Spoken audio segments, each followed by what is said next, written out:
नमस्ते दोस्तों, free voice में आपका स्वागत है। मैं अजय शर्मा।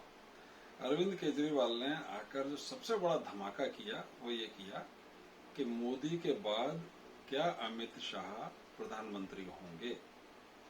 देश में ऐसे करोड़ों लोग हैं जो या तो अमित शाह को प्रधानमंत्री बनते देखना चाहते हैं या योगी आदित्यनाथ को। अच्छा, ऐसा नहीं है कि जो योगी आदित्यनाथ को चाहते हैं वे अमित शाह से रुष्ट हों या जो अमित शाह को चाहते हैं वे योगी आदित्यनाथ से रुष्ट हों। लोग दरअसल ये देखना चाहते हैं कि इनमें सबसे ज्यादा कट्टर कौन है। जितना कट्टर उतनी उसकी लोकप्रियता।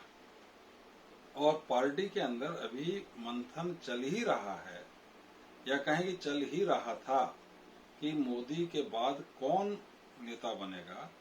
और इन दोनों के अलावा भी कई ऐसे नेता थे जो अपने को इस लाइन में समझते थे, जैसे राजनाथ सिंह जी, गडकरी जी। लेकिन अरविंद केजरीवाल ने अंतरिम जमानत से रिहा होकर जो सबसे बड़ा धमाका किया वो ये किया कि उन्होंने अमित शाह को सर्वमान्य रूप से मोदी के बाद कौन उत्तराधिकारी होगा ये घोषित कर दिया।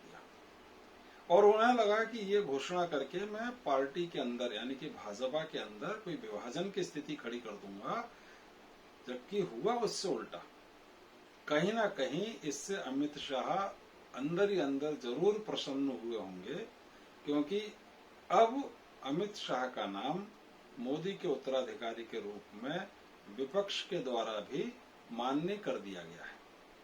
तो अपनी पार्टी के भीतर तो अमित शाह का विरोध संभव ही नहीं है। इसका फायदा योगी आदित्यनाथ को भी होगा। योगी आदित्यनाथ को ये फायदा होगा कि अरविंद केजरीवाल ने कहा कि लोकसभा चुनाव में अगर बीजेपी जीतती है तो 2 माह के भीतर with in 2 months Yogi Adityanath को मुख्यमंत्री पद से हटा दिया जाएगा और उनके राजनीतिक कैरियर पर विराम लगा दिया जाएगा।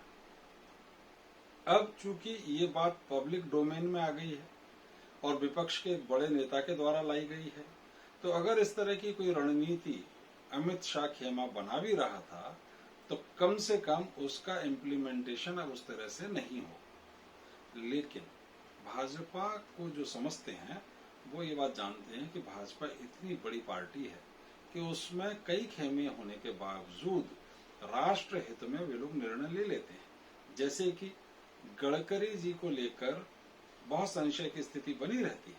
पार्टी का एक खेमा जो मोदी और शाह का खेमा है वे संशय की दृष्टि से गडकरी को देखते हैं, लेकिन गडकरी की जो प्रतिभा है उसका पूरा पूरा उपयोग राष्ट्र हित में भी करते हैं। गडकरी की प्रतिभा का दोहन राष्ट्र हित में और सरकार के काम को आगे बढ़ाने में करने में मोदी शाह की जोड़ी बिल्कुल भी नहीं चूकी। इसी तरह योगी जी की जो प्रशासनिक क्षमता है, कानून व्यवस्था स्थापित करने की क्षमता है, हो सकता है अमित शाह के प्रधानमंत्री बनने के बाद योगी जी की उस क्षमता का उपयोग उन्हें देश का गृह मंत्री बनाकर की जाए, या ये भी संभव है कि अभी कुछ वर्षों तक उन्हें उत्तर प्रदेश में ही मुख्यमंत्री के रूप में रखा जाए।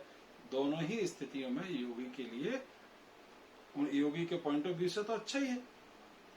मुख्यमंत्री पद निसंदेह कोई भी राजनेता पहले चाहता है, लेकिन गृह मंत्री का पद भी उतना ही महत्वपूर्ण है देश की दृष्टि से, क्योंकि अभी एनआरसी, सीएए, यूसीसी जैसे बड़े काम इस देश के अंदर होना है।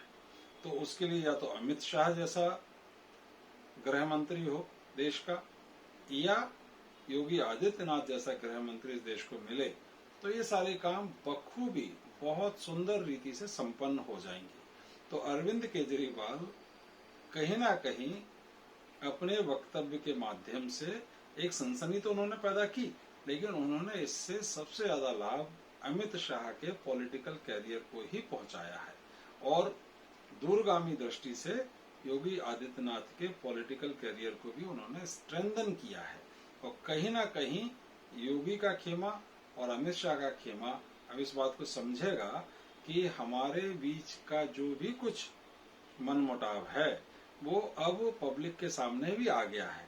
तो एक ऐसी पोस्चरिंग उन्हें करनी पड़ेगी भविष्य में कि आम जनता को ये बिल्कुल ना दिखे कि अमित शाह और योगी में एक राजनीतिक रूप से कोई संघर्ष की स्थिति बनी हुई है।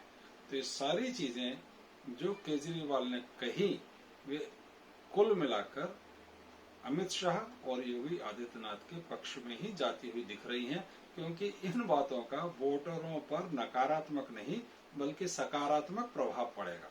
बल्कि वोटर और संतुष्ट हुआ कि मोदी के बाद हमें या तो अमित शाह मिलेंगे या योगी आदित्यनाथ मिलेंगे। चॉइस इन दो तक ही आकर सीमित हो गई और प्राथमिकता अमित शाह को मिलती है, तो भी वोटर उससे बहुत प्रसन्न है, क्योंकि अमित शाह की जो इमेज है वो एक कठोर प्रशासक और एक बेहतरीन रणनीतिकार के रूप में है। उन्हें राजनीति का चाणक्य कहा जाता है। तो भारत के लिए एक प्रधानमंत्री के रूप में वे भी बहुत योग्य साबित होंगे। तो केजरीवाल कहीं ना कहीं बीजेपी का भला ही कर गए अपने इस स्टेटमेंट। Thank you.